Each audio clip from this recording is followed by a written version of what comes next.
Material Differences, Chapter 12. Part 1. Echoes of the War. Why didn't you just do this last night? Ham and Yeager were in the compound's medical bay as Yeager prepared to strap himself into the Tesla chair. If you don't give the flesh gel time to settle in, it gets odd in the chair, Yeager explained as he gently poked the line of gel that the suit had used to seal the slash left in his arm by the bladed Ravek's tail. It had left a light blue line across his forearm, where the gel bound the flesh back together. See, that's the sort of thing you don't learn as a pilot who never gets shot. Who would think there would be any flaws in Brash Biotechnic's top-of-the-line battle gel? Patent pending. As Ham said that, Yeager gave him an odd look for a moment, but finished strapping himself into the chair. You ever think about learning how to dodge? Ham asked, then which made Yeager look back up. Why do you say that? He asked as he arched a brow. Just all of that? Ham waved a hand at Yeager's upper body, then as he indicated the vast amount of scar tissue crisscrossing his body. The most prominent were 3 claw marks running almost all the way across his chest. Trust me, this is even with dodging, Yeager retorted with a smirk. I thought Brash Biotechnic's battle gel, patent pending, didn't leave any residue? Ham asked next as he pointed to a few blue scars among the rest of the more normal scar tissue that Yeager had. It doesn't, Yeager said as he looked down at the scars in question.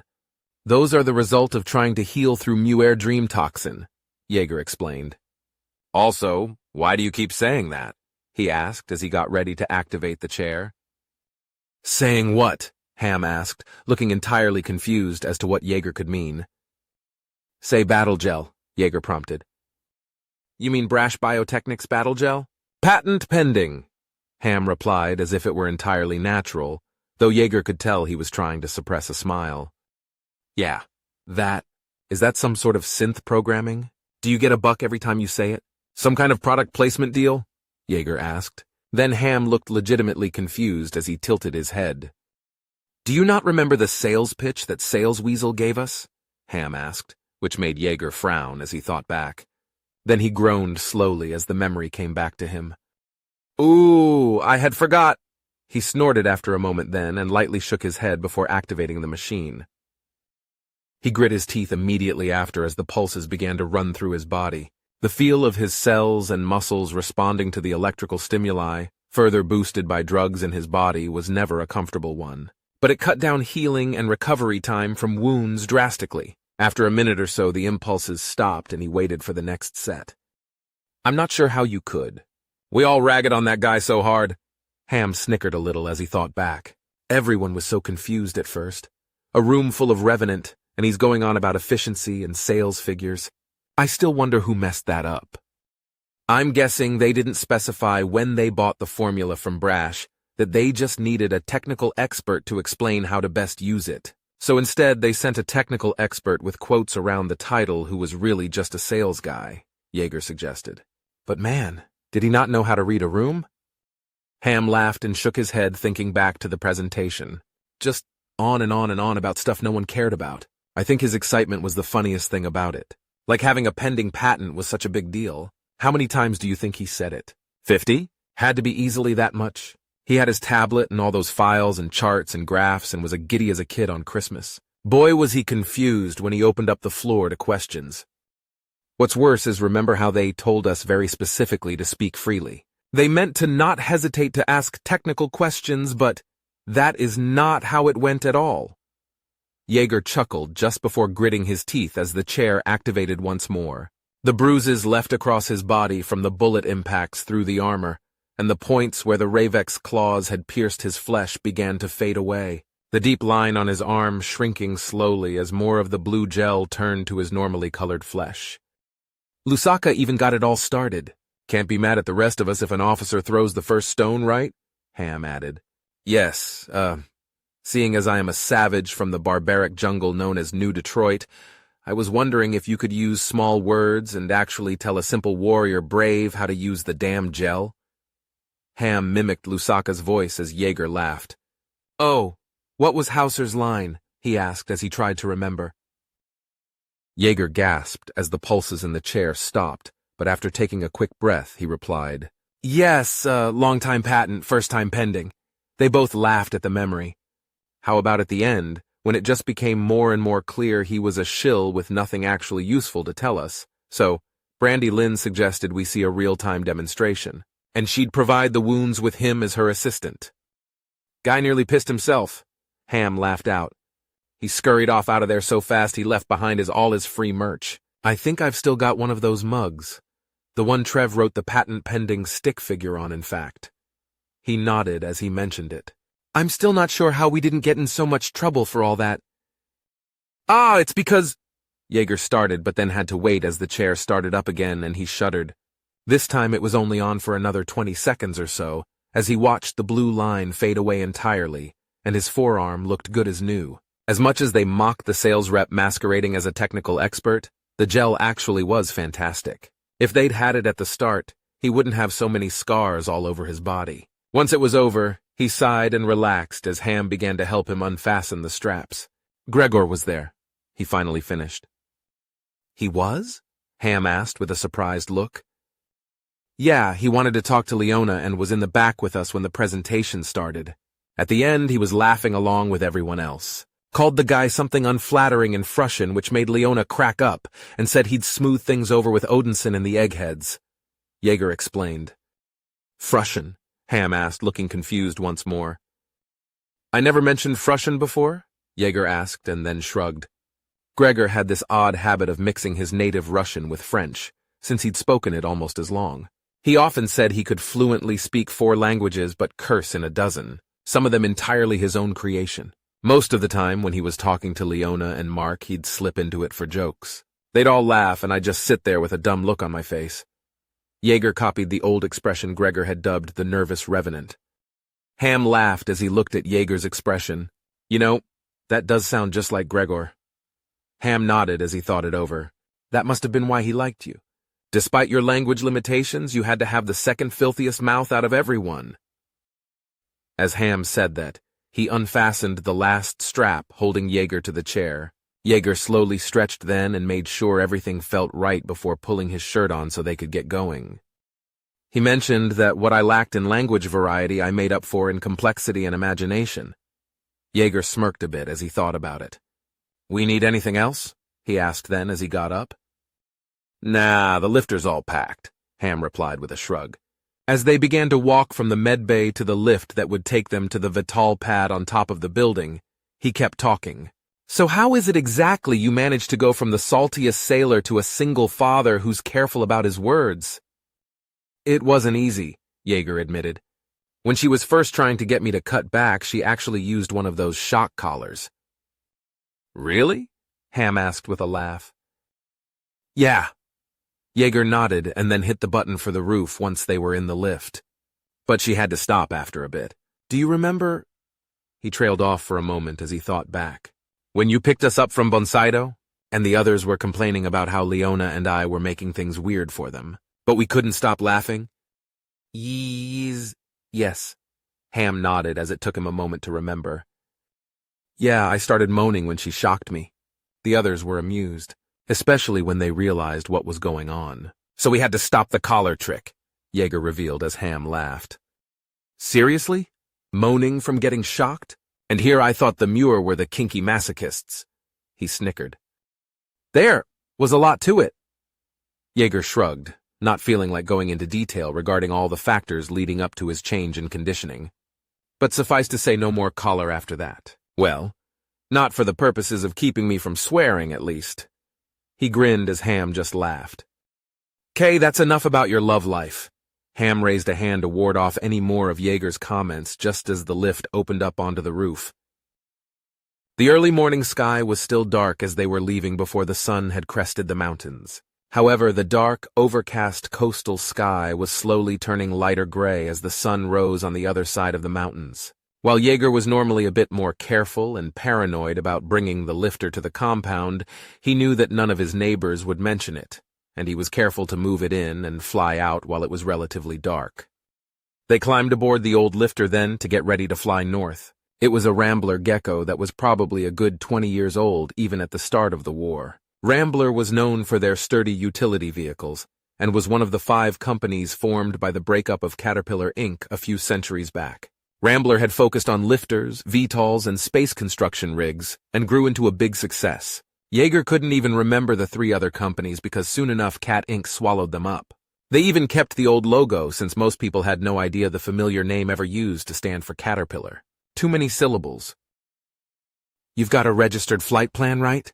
Yeager asked as he dropped into the co-pilot seat up front and strapped in.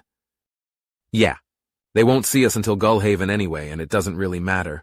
But I've got it." Ham began to flip switches to get the Gecko going. The typical lifter needed a good 20-minute spin-up, but the Gecko could get moving in 5. However, Ham had further improved upon that, and a mere 60 seconds after he had the engines up, they were lifting off the roof and into the sky. Ham kept them relatively low as they headed north up along the road. Yeager could see a few lights on over at Mrs. Harris's ranch. If anyone would be up this early, it would be her. "What shall we listen to?" Yeager looked over as Ham said that and thought it over. "Ever listen to that DJ JD? I just started recently. He's the one who told me about the Draugr," Yeager mentioned. "Oh? I've listened now and then, but I'm not a huge fan. His stuff is usually so relaxed, I'd fall asleep, which isn't ideal when I'm flying a lifter." Ham shrugged. "Well, just so you know, his real name is Jasper Dong." Even as he said that, Ham laughed. "Jasper Dong! Wow, parents can be so cruel." Ham chuckled and then hummed a little as he thought it over. "Why don't we just see what I've got queued up?" he suggested and reached down to the console to flick on the sound. Gentle folk music began to play as Yeager heard a man's voice start to sing. "I thought this time I'd stay in town, but now be damned, I'm outwards bound." "Oh no," he sighed out as the song continued and realized just what he had got himself into. "Oh yes!" Ham grinned back and cranked up the song as the gentle tune suddenly got faster and the main chorus started up, which Ham sang along to. "Whores and hounds and Navy rum. They have me broke. They have me numb. God damn it, you and your sea shanties." Yeager groaned as he realized he was strapped in for several hours of pirate music, sea shanties, and other assorted folk music that Ham enjoyed. For a pilot, he sure fancied himself a pirate. It wasn't that he disliked that sort of music. It certainly had its place, and the fact that he rarely ever heard made it easier to deal with. But once the day was over, he had a feeling he'd be craving music made with electrical instruments, or anything after the point in human history where the #1 killer wasn't dysentery. A few hours passed as they were making good progress up the coast when Yeager figured it was time to break up the music with a bit of conversation. "You ever miss flying real stuff?" It wasn't as though the lifter was a figment of their imagination, or in any way not real, but Ham had flown some of the most advanced craft out there. Attack VTOLs, Spec Ops transports, starfighters, and more. Going from those to a rusted old utility lifter had to be a bit jarring. "I just love flying," Ham replied with a shrug. "Sure, I miss faster, sleeker stuff, but so long as I get to fly at all, I'm happy. You've got kids to raise and scavs to kill, but for the last 10 years I've just hopped around collecting scrap because it gives me an excuse to fly around to pick it up. Speaking of picking up scrap, you sure Tanya is going to be any good?" "First off, we don't really have a choice. Mark is no doubt a serious threat and I want everyone we can get. Second, I think so. For all the grief she's given me, and all the times I had to kick her drunk ass out, if we give her an actual mission to focus on, it should help. Then again, I've thought that before," he added with a sigh. "What? That citizen ranger idea? You knew that was bound to fail. Between her personality and the typical levels of trust the mountain folk have for outsiders, it was doomed from the start. Good idea. Noble goal, not realistic." Ham shook his head. "And the failure just made her worse." Yeager frowned. "Know what you're going to say to her?" Ham asked next, which made Yeager snort. "The same thing I tell her every time. The only difference will be that I'm following it up by bringing her back and drying her out, as opposed to kicking her out for being a drunken lout." After a moment, Yeager shrugged. "I still maintain it's the right thing to say. I just wonder if the other times I've told her she was so blackout drunk she never remembered. The fact that she was smart enough to change her own programming to actually get that drunk, yet also thought it was a good idea." Ham trailed off and shrugged, as he couldn't think of a good way to finish what he was saying for a moment. "It's confusing," he finally finished. "She took the war harder than anyone. Friends on both sides and forced to pick. I guess that PTSD inoculation you mentioned earlier didn't work on all of us, huh? Yeager mentioned. Or she just had some deep-seated natural draw to depression they didn't fix in programming, Ham suggested with a shrug. Some string of code getting mixed up in there. Set value depressed to true. When value depressed equals true, execute program whiskey. Error, program whiskey does not set value depressed to false. Ham chuckled a little as he mock-coded while Yeager just rolled his eyes. What if it's an issue with her human side and not her synth side, he suggested. Maybe she just needs to talk to a shrink or something? Which she can't do, because she'd need a shrink who she can be honest with. And considering she's a revenant synth, that'll never happen. Ham shook his head just thinking about it. Well, then I guess we have to hope that setting value battle to true will force value depressed to false. Yeager sighed, as he really didn't have any other good ideas. Regardless, how much longer till we get there? He asked with a glance at his watch. Just half an hour or so, Ham replied after a glance at his instruments. What's our cover? Yeager asked next. It's not even cover, really. Do you remember Hetzer? He glanced over at Yeager, who nodded once he thought back to the void military officer. He runs the new recycling center. We're stopping there so I can pick up some parts in exchange for me helping him with breaking something down. Should give you a few hours to talk sense into Tanya. And I asked around. You should find her at... Ham trailed off and then pulled a slip of paper from the breast pocket of his jumpsuit. Ruby's Saloon. He handed the slip of paper over to Yeager, who looked at it. Ham had drawn up a map showing him a path from the recycling center to the bar in question. If Yeager ever had to set up a test to weed out secret synths, he'd likely start with a handwriting test. Synths just had the neatest, cleanest handwriting.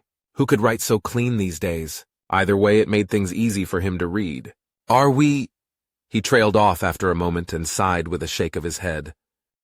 What? Ham asked with a sideways glance, wondering what was up. I was going to ask if we're sure she'll be at a bar at noon, but we are sure of that, aren't we? Yeager explained. For now, at least. She works until she's got enough to drink away a week or two and then goes back to work. Ham shrugged. What does she even do? Yeager asked, unsure what sort of job she'd get around Circuit Mountain. She takes the more hazardous sectors and either works security for salvage teams or just hunts down threats on her own. She's good enough that people put up with her usual bad attitude. Got a reputation for surviving the unsurvivable, Ham explained. Oh, that's real low profile. Yeager sighed with a shake of his head. Well, if anyone has figured out who she really is, they've kept it to themselves. Ham shrugged it off. I did want to talk to you about our trip to the capital, though. He followed up. What about? Yeager asked with an arched eyebrow. Why don't we take Raven? Ham suggested. What? To the capital? That place was a shithole before the war, and everything I've heard just makes me believe it's worse now. No thanks to Mayor Gasbag. What a guano guy! Yeager snorted with a shake of his head. Then after a moment he saw that Ham was staring at him with a confused look. What? Guano guy? Ham asked with that same confused expression. Yeah? Yeager didn't understand what was confusing until it hit him. Oh.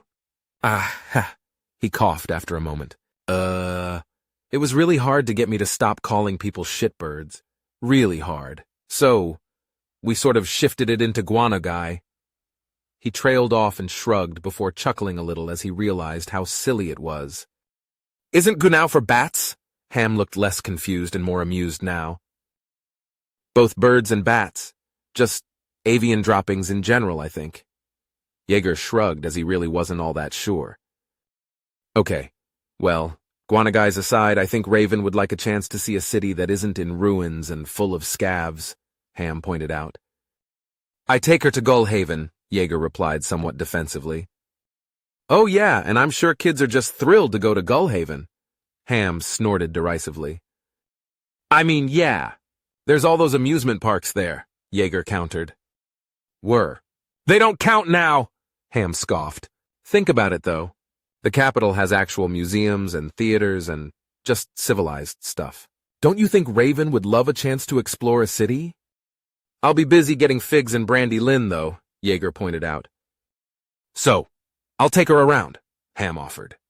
Yeager frowned as he thought it over, still hesitant. Come on. You're the one talking about how smart and cultured she is, right? Why not give her a chance to actually explore some smart, cultured places? No offense, but I'm likely a better choice to take her to a play or art museum than you are. I like some art. Yeager muttered and then sighed. All right. You've got a point. We can take her if she wants to go. Good, because I already told her we'd take her if she was extra good about doing her chores today, Ham revealed with a grin. What?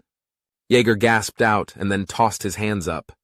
Were you going to try and guilt me into it if I said no? Yeah, Ham nodded. I figured it was easier to get her on board first, so if you said no to me, you'd have to say no to her big, sad, pouty face. Never fails. Jerk. Yeager growled, but then couldn't help but chuckle a little and shake his head. Why do you want her to go so bad, though? It can't be just to go to some museums. You do that on your own. They actually just reopened the old Void Industrial Science Institute Nexus, the one geared towards getting kids and young adults interested in the more practical science and engineering stuff. You know what I'm talking about, right? As Ham asked that, Yeager just gave him a blank look because he very much had no idea what Ham was talking about. No? Well, it's a place geared towards getting kids and young adults interested in the more practical science and engineering stuff. He repeated since he didn't know how else to explain it. And? Yeager finally shrugged. Well, I can't go alone. It would look weird for an adult to just be there among kids and teens, but I love those little project things. It's fascinating to watch young minds work. But if I go with Raven, she gets to learn, I get to have fun. Win-win, Ham nodded. This isn't about proving you're better at engineering than a bunch of kids, is it? Yeager asked. What? No, Ham scoffed, and then glanced over to see Yeager still watching him. Not entirely, he confessed. Let Raven do it on her own. Only help her out when asked, Yeager stressed. Ham rolled his eyes, but Yeager kept staring at him. Promise? He insisted. As if you even need to suggest it, Ham muttered in a hurt tone, but since Yeager didn't let up with the staring, he finally tossed a hand up, keeping the other on the lifter's control stick. Yes, fine,